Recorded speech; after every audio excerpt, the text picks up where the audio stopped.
Cuando ya me puse de novio con mi marido tenía un centinela. Mi hermana, la que va detrás mío, conmigo a todos los sitios.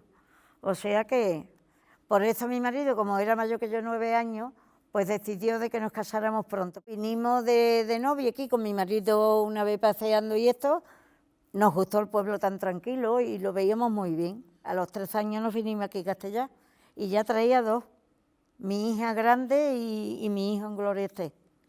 Cuando vine solamente había 3.000 habitantes, 2 bloques de piso nada más, el barrio, la barriada antigua, lo que es lo antiguo, la calle Mayor y luego después la avenida San Esteban, que es donde estaba el bloque donde nos compramos el piso.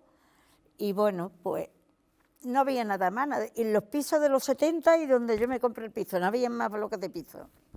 Fíjate, pero bueno, aquí estamos, 52 años ya. Me gusta cada día más, es precioso. No tiene punto de comparación a cuando yo llegué aquí. Pero ahora ha crecido demasiado, creo yo. Pero bueno, todo se va engrandeciendo y es lo que hay que darle paso.